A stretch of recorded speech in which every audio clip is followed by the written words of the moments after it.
उद्योगहरूलाई धरपकड गरेर सिङ्गो निजी क्षेत्रलाई डिमोरलाइज गर्न खोजिएको हो। निजी क्षेत्रलाई लिएर अर्थतन्त्रको एक प्रकारको धारणा अनि प्रधानमन्त्री कार्यालयको व्यवहार अर्कै। के अर्थमन्त्री स्वयं दयनीय अवस्थामा पुग्नु भएको हो? सुनिन्छ हामीले जस्तै उद्योगी व्यवसायलाई धरपकड गरेको पक्राउ गरेको विषय माननीय अर्थमन्त्रीज्यूले पनि सञ्चार माध्यमबाट नै थाहा पाउनुहुन्छ। म अर्थतन्त्रको हवाईजहाज मोडेर देशलाई नयाँ गतिमा लैजान चाहन्छु। निजी क्षेत्रले अब दुःख पाउँदैन। हामी तपाईहरूको सहयात्री हौँ। अब घुस खुवाउनु पर्दैन, लाइन लाग्न पर्दैन, बिना कारण निजी क्षेत्रका मानिस थुनिनु पर्दैन। निजी क्षेत्रले गलत गरेको अवस्थामा उद्योगी व्यवसायलाई आर्थिक जरिमाना गर्ने तर थुन्ने काम नगर्ने प्रतिबद्धता जनाउनु भएको थियो। तर यो सरकार गठन भए पश्चात धेरै प्रहार निजी क्षेत्र अर्थात् प्राइभेट सेक्टरमाथि भएको छ। सरकारको आतंकमा सबैभन्दा बढी कोही परेका छन् भने त्यो हो निजी क्षेत्र।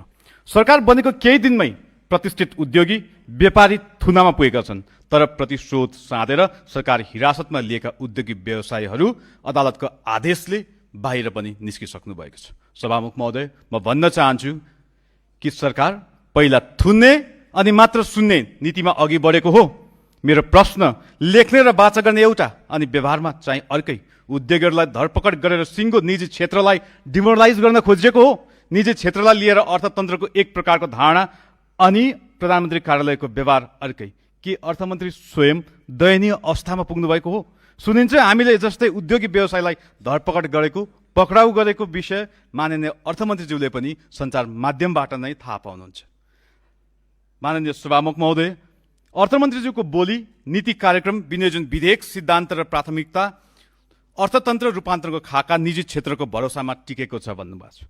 अनि सरकारको व्यवहार चाहिँ निजी क्षेत्रलाई तर्स्याउने र धम्क्याउने। यसरी नीति कार्यक्रममा भनिएको औसत आर्थिक वृद्धि दर 7% पुर्याउने सरकारको लक्ष्य कसरी हासिल हुन्छ? यतिसम्म समस्या छ कि तुलनात्मक लाभ भएको मेरै जिल्लाको चियाको निर्यात अघिल्लो फागुनको तुलनामा 20% भन्दा बढीले घटेको छ। छिमेकी देशको चेन्जेबल पोलिसीले चिया निर्यात गर्न नपाएर उद्यमी हैरान भएका छन्। सरकारले जिचुजी माध्यमबाट चिया किसान र श्रमिकको समस्या समाधान गर्न चासो दिएको देखिएन। अनि कसरी निजी क्षेत्रको मनोबल उच्च हुन्छ? यसरी निजी क्षेत्रले कसरी उद्यम गर्न सक्छ? यो एउटा प्रतिनिधि घटना मात्र हुन्। यस्ता थुप्रै छन्। सभामुख महोदय, लगानीको वातावरणमा कमी आएको छ। निजी क्षेत्रको मनोबल इतिहासमै कमजोर बनेको अवस्था छ। सरकार 2/3 छ। सरकारको बोली र व्यवहार सुन्दा सरकार कसको इशारामा चलिरहेको छ भन्ने प्रश्न जीवित छ। त्यसैले सरकारले उद्धार उत्पादनमुखी र न्यायमूलक अर्थतन्त्रलाई आत्मसात गरोस्। युवालाई उद्यमशीलताको साझेदार, निजी क्षेत्रलाई नियोजित प्रहार होइन कि समुन्नतिको इन्जिन बनाओस्, जुन कुरा बजेटमा ल्याइनुपर्छ। निजी क्षेत्रलाई रोजगारीको इन्जिन बनाउन थुन्ने होइन, कर सहुलियत, प्रशासनिक सहजीकरण, कर्जा तथा व्यापार सहजीकरण मार्फत उद्योग व्यवसाय स्थापना र विस्तारको अवसर दिइयोस्। सम्माननीय सभामुख महोदय, सरकारको कार्यशैलीले थप क्यापिटल फ्लाइट हुने स्पष्ट छ।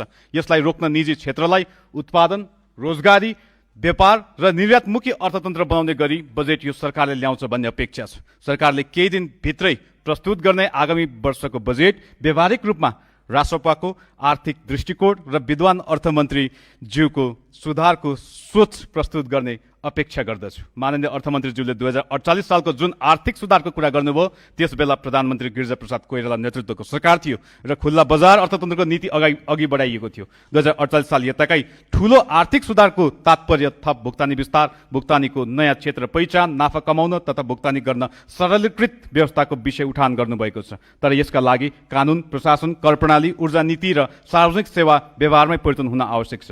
कर प्रणालीमा सुधार्न विगतमा बनाइएका अध्ययन प्रतिवेदनहरूको इम्प्लिमेन्टेसनमा लैजानुपर्छ।